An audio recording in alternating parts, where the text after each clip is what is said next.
Buenas tardes. Le doy gracias a Dios por la oportunidad que me concede en esta tarde de poder compartir con ustedes una introducción al libro del Éxodo. Mi nombre es Samuel Arroyo, soy pastor de la iglesia Emmanuel y espero que esta breve reflexión sea de bendición para todos los hermanos que van a iniciar en la lectura del libro del Éxodo. Mi objetivo es tocar algunos puntos que me parecen interesantes para que cuando miremos o vayamos en la lectura podamos ir confirmando cada uno de estos puntos que nos habla el libro del Éxodo. Primeramente, quisiera yo hablar de el significado de la palabra Éxodo.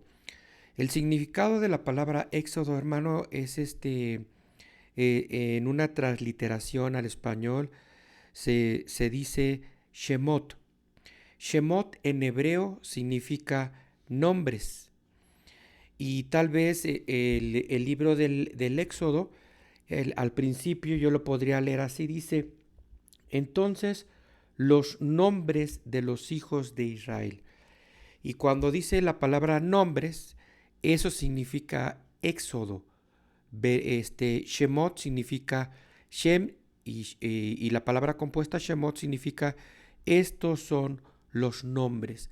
Con eso empieza el libro del Éxodo donde se va a describir por nombre todos los que son, todos los que van a participar en este libro, en este caso los hijos de Israel. Así que el significado de Éxodo en hebreo significa estos son los nombres. Bien, el estudio del Éxodo yace en el corazón del Antiguo Testamento. A través de los siglos, este hecho poderoso de Dios fue confesado por su pueblo.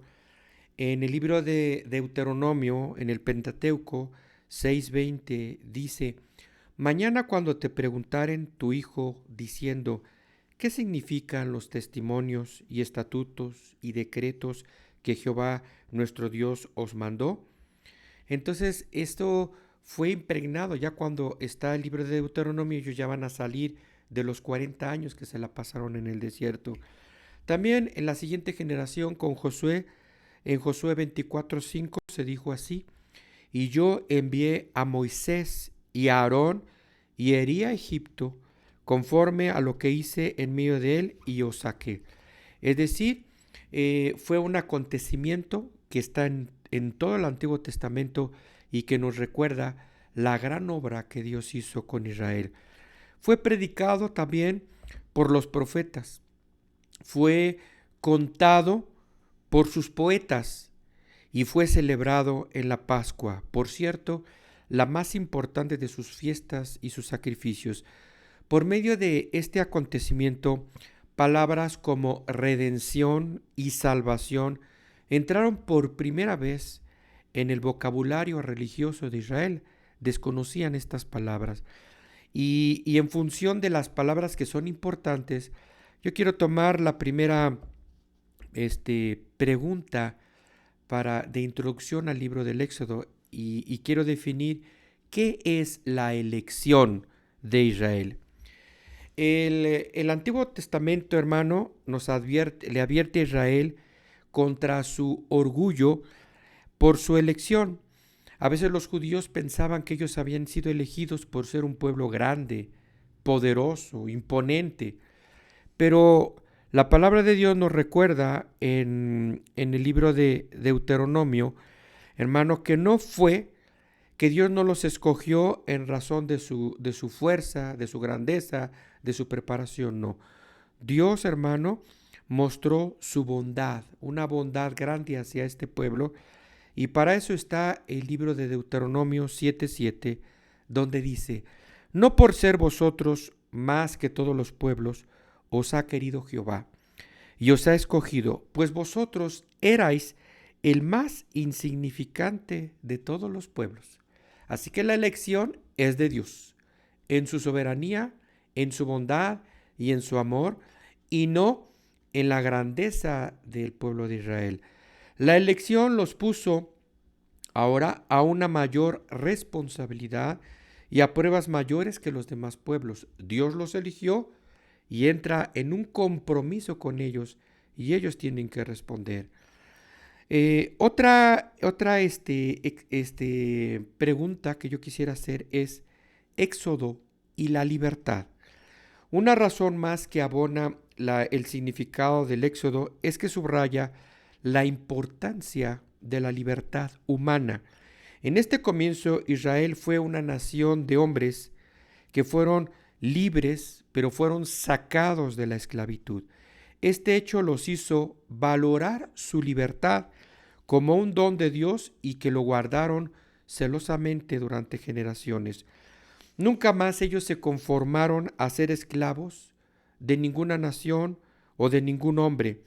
A menudo serían convocados para defender su libertad. A menudo en la historia la perdieron, pero la idea de ser libres nunca la perdieron. Eso es un hecho importante en el libro del Éxodo. También podemos ver aquí, hermano, otro cuestionamiento de este libro y es el derecho de Dios sobre Israel. La clave para comprender el derecho de Dios sobre Israel es dado al principio del libro en Éxodo 4:22, donde Dios le dice a Moisés: dirás a Faraón, Jehová ha dicho así, Israel es mi hijo, mi primogénito. Ese es el derecho al que Dios va a apelar y va a decir, este pueblo es mi hijo y mi primogénito. Y se lo hace saber a Faraón porque viene la gran, a exigir lo que Dios quería, que los dejara ir, por el derecho que Dios tiene sobre ese pueblo al ser su hijo y su primogénito. De un lado estaba Faraón, pero también Faraón afirmaba su derecho a esclavizarlos. Este Faraón, el Faraón del Éxodo, se apropió, los tuvo en la esclavitud y decía, es que este pueblo es mío, son mis esclavos, decía el Faraón. Y él quería explotarlos al máximo. De hecho, así lo hizo durante muchos años. Del otro lado estaba Dios reclamando a los hebreos como hijos de él y proclamando su intención de libertarlos. Ahí vemos, hermano, las líneas de la batalla que se iban a desarrollar en el libro del Éxodo. Ahí estaban trazadas la línea de la batalla. Por un lado, Dios reclamando el derecho sobre Israel y Faraón también reclamando su derecho sobre Israel que habían ejercido durante tantos años. Así que la batalla se iba a dar. También el libro de Éxodo, hermano, o como dice en hebreo el libro de Shemot, también, hermano, nos habla de señales y milagros. En Éxodo se describen una serie de plagas que vinieron sobre los egipcios. La plaga última y culminante resultó en la muerte de los primogénitos egipcios. Conforme se vayan leyendo, van a ir viendo cómo fueron pasando las plagas. El Antiguo Testamento generalmente se refiere a las plagas como señales y milagros. Deuteronomio 4:34 dice, ¿o ha intentado Dios venir a tomar para sí una nación de en medio de otra nación, con pruebas, con señales, con milagros y con guerra y mano poderosa y brazo extendido y hechos aterradores, como todo lo que hizo con vosotros Jehová vuestro Dios en Egipto ante tus ojos? Así que el nivel de las señales y de los milagros no solamente estremecerían a Faraón y a su ejército, sino también a los mismos israelitas. Llegaría un temor, primero de echarse a correr, y luego ese temor se convirtió en un temor de respeto hacia Dios por medio de las señales y los milagros que ellos ven durante todo el libro del Éxodo. Incluyen los fenómenos sobrenaturales que inspiran temor, misterio, sorpresa o asombro. Las plagas tenían el propósito de convencer a Faraón que Dios realmente había enviado a Moisés a libertar a los israelitas. Es decir, Dios respalda a Moisés y lo va a respaldar con señales y con milagros para que Faraón sepa que Dios va a libertar a su pueblo a través de la vida de Moisés y de Aarón y que se lo va a demostrar. Conforme decía yo, que conforme vayan leyendo, nos vamos a ir, se van a ir dando cuenta cómo Dios mostró su poder a los egipcios. Pero el suspenso va creciendo a medida que cada plaga, desde la 1 hasta la 10, vienen de forma sucesiva. Entra una, cumple su cometido, hay un tiempo de refrigerio y llega la segunda. Y cada vez que van llegando a las plagas, pareciera que se hace más grande la señal, que se hace más poderosa, que se hace más evidente. De tal manera que llega un momento en que los egipcios no saben qué hacer. Al principio quisieron imitar el poder de Dios, pero después se dieron cuenta que sus imitaciones no eran nada y que no podían compararse al poder de ese Dios que no conocían, pero que Moisés se los estaba predicando. Conforme va avanzando el libro, hermano, nos vamos dando cuenta cómo Dios habla con más autoridad y con más poder. Los que rodean a Faraón, su ejército, sus generales, sus consejeros, inclusive sus brujos, son forzados gradualmente, primero, a resistir la palabra de libertad que traía Moisés. Primero la resisten, pero después, conforme van pasando las plagas, decía yo, entonces tienen que reconocer el poder del Dios de Moisés. Aún los hechiceros de la corte ven en las plagas, ya por el capítulo 8, versículo 19, ellos dicen, esto es el dedo de Dios. Un Dios que no conocían, porque ellos tenían muchos dioses, pero este Dios que les llevaba Moisés no lo conocían y tuvieron que decir, bueno, este es el dedo de Dios, porque no podían detener el empuje de las señales y de los milagros. Conforme ustedes vayan leyendo este libro, bueno, quedamos anonadados ante las señales, los milagros y los prodigios que Dios hizo en la tierra de Egipto. También en el libro del Éxodo, hermano, nos encontramos ya por el capítulo número 12, la institución de la fiesta más importante. Claro, todas son importantes, pero aquí se enfatiza la fiesta de la Pascua. La Biblia informa que los israelitas dejaron Egipto a la medianoche. Eran cerca de las 12 de la noche cuando ellos salen. La noche fue el día 14 de Nisán, que corresponde a nuestro calendario marzo-abril. En nuestro calendario, desde aquella noche, hace aproximadamente unos 3000 años, se ha celebrado la Pascua como un recordatorio del éxodo de Egipto. Los judíos la han celebrado durante más de 3000 años, juntamente con otra fiesta que ellos llaman los panes sin levadura. Esa se celebraba al día siguiente, que era el día 15 de Nisán, pero de alguna manera los 2 días se juntaron y fue solo una celebración.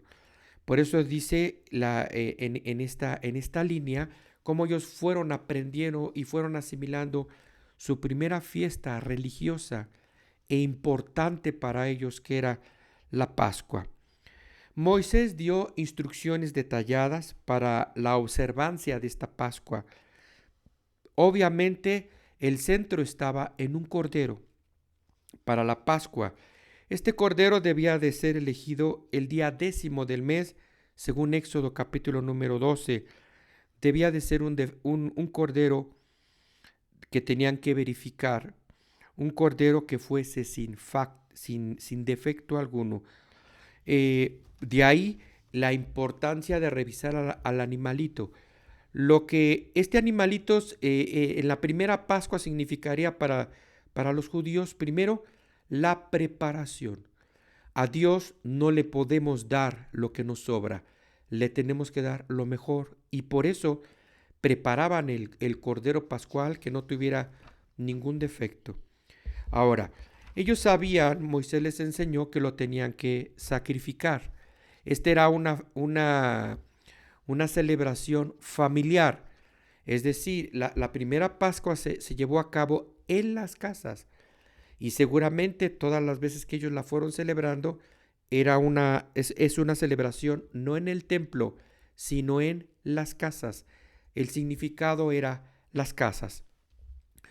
Un cordero para una familia, pero si la familia era pequeña, entonces se juntaban dos familias porque debían consumir todo lo que era el cordero. Debían de ser inmolados los corderos el día 14 del mes de Nisan. Se daba especial atención a lo que debían de hacer con la sangre. Es decir, dentro de lo que es la Pascua, tomaban sangre y dice la escritura que la untaban en los postes y en los dinteles de cada casa. Donde ellos estuviesen reunidos, todas las casas tenían que ser llenas con la sangre de los corderos pascuales. Para ellos era importante porque esta carne era asada, tenía que ser una carne asada. Dos, también dentro de la Pascua eran los panes sin levadura. Y tres, hierbas amargas. Ellos aprendieron estos tres elementos que se unían para celebrar la fiesta de la Pascua. Tenía muchos significados que seguramente se irán viendo en el libro del Éxodo, pero tal vez uno de los importantes es de que la sangre tenía que ser derramada y de que tenían que cubrir sus puertas, porque a medianoche, cuando ellos celebraron la Pascua, a medianoche pasaría el ángel destructor y arrasaría con todo Egipto. Por cierto, era la última plaga, la 10ª. Por eso era necesario que ellos pusieran la sangre. Era un requisito que ellos aprendieron porque se dieron cuenta que la sangre los libró de la muerte. Lo que no pasó con los egipcios pasó con ellos y de seguramente fue guardado en el folclore de los judíos, la sangre del cordero. Bueno, también hermano, hay una expresión importante en el libro del Éxodo que dice, ceñidos vuestros lomos. Esto quiere decir, hermano, que ellos estaban en la casa, comieron el cordero pascual y estaban listos para moverse. Ese día se iban a mudar de Egipto, iban a salir de Egipto. Dejarían las chozas donde vivían, donde habían sufrido durante tantos años, y tenían que dejar atrás Egipto. Todo lo tenían que dejar atrás para conocer lo que era la libertad. Por eso tenían que tener sus lomos ceñidos, preparados para caminar, porque ellos salieron en la noche. Siguiendo, quisiera hacer otra pregunta. La peregrinación en el desierto. Éxodo capítulo número 15. Esta sección del libro, hermano, nos lleva a narrar el viaje de los israelitas desde el Mar Rojo hasta el monte Sinaí. Y comienza con un ciclo de 3 historias. La primera relacionada con el alimento y la bebida, Éxodo capítulo número 15. La segunda se refiere a un ataque de los amalecitas contra Israel, en Éxodo capítulo número 17. La tercera nos narra en el desierto la visita de Jetro al campamento de los israelitas en el capítulo número 18. Todo esto sucedió ya en el desierto. En su viaje por el desierto fueron testigos, ahora ya no en Egipto, sino en el desierto, fueron testigos porque los milagros los fueron siguiendo y las señales porque Dios iba con ellos. Uno de los milagros fue el endulzamiento de las aguas de Mara. Esa historia pues la irán viendo, pero eso es un milagro de Dios. 2, la provisión del maná. Dice que era como una hojuelita de miel que descendía de las nubes del cielo y que le sirvió de alimento durante muchos años. 3, la llegada providencial de una banda de codornices que ellos pidieron más y ahí estaba la provisión de Dios y también el juicio de Dios, como ustedes lo han de ver. Y el número 4, el agua que brotó de la peña, un agua que los iba siguiendo. Tú sabes que en el desierto, pues lo más importante es el agua, y el agua los iba siguiendo, los iba protegiendo, les iba proveyendo vida a este pueblo. Desafortunadamente, cada uno de estos actos misericordiosos fue precedido por la murmuración y rebelión contra Dios. Desgraciadamente, podemos decir que su estancia en el desierto es un tiempo de prueba para Israel. Es verdad que ellos vieron estos milagros, pero fueron provocados porque ellos murmuraban y porque, bueno, Dios los castigó, pero al fin les proveyó lo que ellos necesitaban. Podemos decir, hermano, concluyendo en su etapa en el desierto, que ellos estuvieron ahí en el desierto porque Dios los probó. A pesar del hecho de que Dios había vencido al ejército de Faraón, los israelitas parecían dudar que él pudiera satisfacer sus necesidades en el desierto, sus necesidades diarias de agua, alimento y protección. Cuán equivocados estaban, hermano, al desconocer la capacidad de provisión que tiene Dios contra una multitud que está en el desierto. En vez de poner su confianza en Dios, preferían llorar y añorar las ollas de carne de Egipto. Allá por Éxodo 16 se quieren regresar a la esclavitud. Por eso, recordar estos periodos de milagros, periodos de murmuración de Israel, periodos de duda, y recordar todo esto está escrito en el Salmo número 78. Yo solo voy a leer 3 versículos que dicen así a partir del versículo número 40. ¿Cuántas veces se rebelaron contra él en el desierto? Lo enojaron en el yermo, y volvían y tentaban a Dios y provocaban al Santo de Israel. No se acordaron de su mano, del día que los redimió de la angustia, cuando puso en Egipto sus señales y sus maravillas en los campos de Zoán. Eso repercutió y lo escucharon allá en el libro de los Salmos.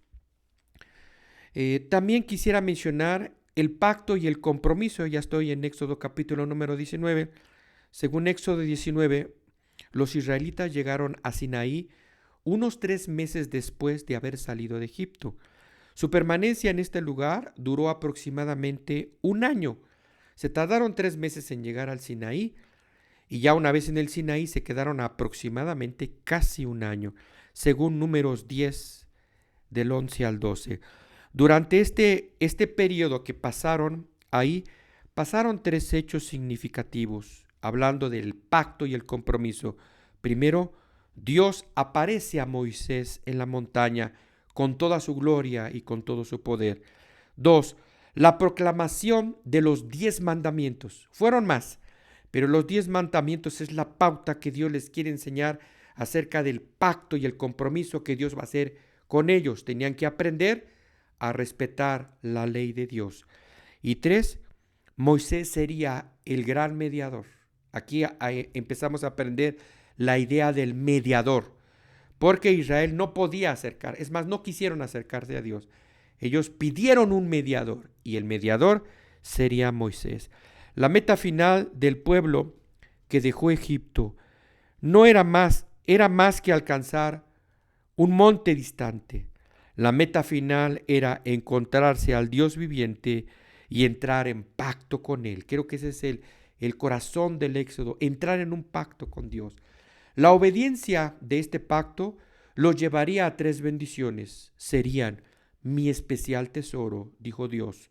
2, serían un reino de sacerdotes. Y 3, serían gente santa. Tal vez la conclusión de este libro es que ellos aprendieron a cargar la presencia de Dios. Los israelitas prolongaron su estadía en el Sinaí para completar la construcción del tabernáculo. Se tardaron, la Biblia dedica muchos capítulos de Éxodo al final, donde nos muestra los muebles que se fueron levantando. ¿Por qué? Porque era el mobiliario y los accesorios que ellos necesitaban, porque Dios iba a ir en medio de ellos. aprendieron, hermano, a moverse, se tenían que mover hacia el norte y no querían dejar a Dios en el Sinaí. Bueno, Dios les enseñó, aunque Él está en todas partes, pero recordemos que era un pueblo que apenas estaba conociendo a Dios.